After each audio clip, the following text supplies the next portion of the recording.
¿Qué es un terremoto? Definición.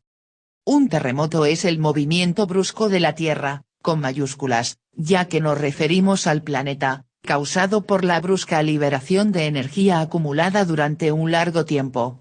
La corteza de la Tierra está conformada por una docena de placas de aproximadamente 70 kilómetros de grosor, cada una con diferentes características físicas y químicas. Estas placas, tectónicas, se están acomodando en un proceso que lleva millones de años y han ido dando la forma que hoy conocemos a la superficie de nuestro planeta, originando los continentes y los relieves geográficos en un proceso que está lejos de completarse. Habitualmente estos movimientos son lentos e imperceptibles, pero en algunos casos estas placas chocan entre sí como gigantescos témpanos de tierra sobre un océano de magma presente en las profundidades de la Tierra, impidiendo su desplazamiento. Entonces una placa comienza a desplazarse sobre o bajo la otra originando lentos cambios en la topografía. Pero si el desplazamiento es dificultado comienza a acumularse una energía de tensión que en algún momento se liberará y una de las placas se moverá bruscamente contra la otra rompiéndola y liberándose entonces una cantidad variable de energía que origina el terremoto. Las zonas en que las placas ejercen esta fuerza entre ellas se denominan fallas y son, desde luego, los puntos en que con más probabilidad se originen fenómenos sísmicos. Solo el 10% de los terremotos ocurren alejados de los límites de estas placas. La actividad subterránea originada por un volcán en proceso de erupción puede originar un fenómeno similar. En general se asocia el término terremoto con los movimientos sísmicos de dimensión considerable, aunque rigurosamente su etimología significa movimiento de la Tierra. Definición. Un terremoto es el movimiento brusco de la Tierra, con mayúsculas, ya que nos referimos al planeta, causado por la brusca liberación de energía acumulada durante un largo tiempo. La corteza de la Tierra está conformada por una docena de placas de aproximadamente 70 kilómetros de grosor, cada una con diferentes características físicas y químicas. Estas placas, tectónicas, se están acomodando en un proceso que lleva millones de años y han ido dando la forma que hoy conocemos a la superficie de nuestro planeta, originando los continentes y los relieves geográficos en un proceso que está lejos de completarse. Habitualmente estos movimientos son lentos e imperceptibles, pero en algunos casos estas placas chocan entre sí como gigantescos témpanos de tierra sobre un océano de magma presente en las profundidades de la Tierra, impidiendo su desplazamiento. Entonces una placa comienza a desplazarse sobre o bajo la otra originando lentos cambios en la topografía. Pero si el desplazamiento es dificultado comienza a acumularse una energía de tensión que en algún momento se liberará y una de las placas se moverá bruscamente contra la otra rompiéndola y liberándose entonces una cantidad variable de energía que origina el terremoto. Las zonas en que las placas ejercen esta fuerza entre ellas se denominan fallas y son, desde luego, los puntos en que con más probabilidad se originen fenómenos sísmicos. Solo el 10% de los terremotos ocurren alejados de los límites de estas placas.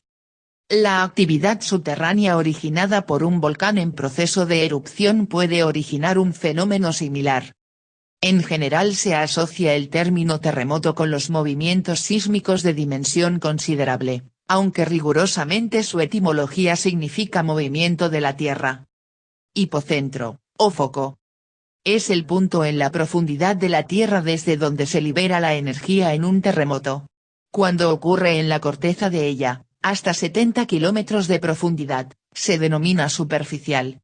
Si ocurre entre los 70 y los 300 kilómetros se denomina intermedio y si es de mayor profundidad, profundo. Recordemos que el centro de la Tierra se ubica a unos 6.370 kilómetros de profundidad. Epicentro. Es el punto de la superficie de la Tierra directamente sobre el hipocentro, desde luego donde la intensidad del terremoto es mayor. Tipos de ondas que se generan. El estudio de los terremotos se denomina sismología y es una ciencia relativamente reciente. Hasta el siglo XVIII los registros objetivos de terremotos son escasos y no había una real comprensión del fenómeno. De las explicaciones relacionadas con castigos divinos o respuestas de la Tierra al mal comportamiento humano, se pasó a explicaciones pseudocientíficas como que eran originados por liberación de aire desde cavernas presentes en las profundidades del planeta. El primer terremoto del que se tenga referencia ocurrió en China en el año 1177 AD. Existe un catálogo chino de terremotos que menciona unas docenas más de tales fenómenos en los siglos siguientes. En la historia de Europa el primer terremoto aparece mencionado en el año 580 AD, pero el primero claramente descrito data de mediados del siglo XVI. Los terremotos más antiguos conocidos en América ocurrieron en México, a fines del siglo XIV y en Perú en 1741, aunque no se tiene una clara descripción de sus efectos. Desde el siglo XVII comienzan a aparecer numerosos relatos sobre terremotos, pero parece ser que la mayoría fueron distorsionados o exagerados. En Norteamérica se reporta una importante serie de terremotos ocurridos entre 1811 y 1812 cerca de New Madrid, Missouri, destacándose uno de magnitud estimada alrededor de los 8 grados. La mañana del 16 de diciembre de 1811.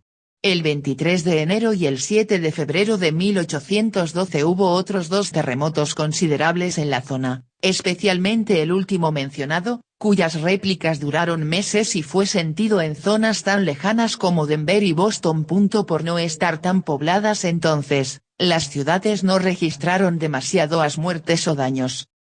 No ocurrió lo mismo en 1906 cuando en San Francisco se produjeron más de 700 víctimas y la ciudad fue arrasada por el sismo y el incendio subsecuente en el mayor terremoto de la historia de Estados Unidos. 250.000 personas quedaron sin hogar. En Alaska, el 27 de marzo de 1964 se registró un terremoto de aún mayor energía, pero por ser una zona de poca densidad demográfica, los daños en la población no fueron tan graves, registrándose solo 107 personas muertas, lo que no es tanto si se considera que el terremoto fue sentido en un área de 500.000 millas cuadradas y arrancó los árboles de la tierra en algunas zonas. Escalas. Uno de los mayores problemas para la medición de un terremoto es la dificultad inicial para coordinar los registros obtenidos por sismógrafos ubicados en diferentes puntos red sísmica, de modo que no es inusual que las informaciones preliminares sean discordantes ya que fueron basadas en informes que registraron diferentes amplitudes de onda.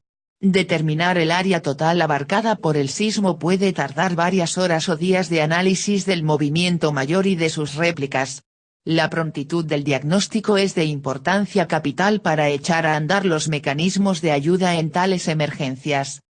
A cada terremoto se le asigna un valor de magnitud único, pero la evaluación se realiza, cuando no hay un número suficiente de estaciones, principalmente basada en registros que no fueron realizados forzosamente en el epicentro sino en puntos cercanos. De allí que se asigne distinto valor a cada localidad o ciudad e interpolando las cifras se consigue ubicar el epicentro. Una vez coordinados los datos de las distintas estaciones, lo habitual es que no haya una diferencia asignada mayor a 0.2 grados para un mismo punto. Esto puede ser más difícil de efectuar si ocurren varios terremotos cercanos en tiempo o área. Aunque cada terremoto tiene una magnitud única, su efecto variará grandemente según la distancia, la condición del terreno, los estándares de construcción y otros factores. Resulta más útil entonces catalogar cada terremoto según su energía intrínseca. Esta clasificación debe ser un número único para cada evento, y este número no debe verse afectado por las consecuencias causadas, que varían mucho de un lugar a otro según mencionamos en el primer párrafo.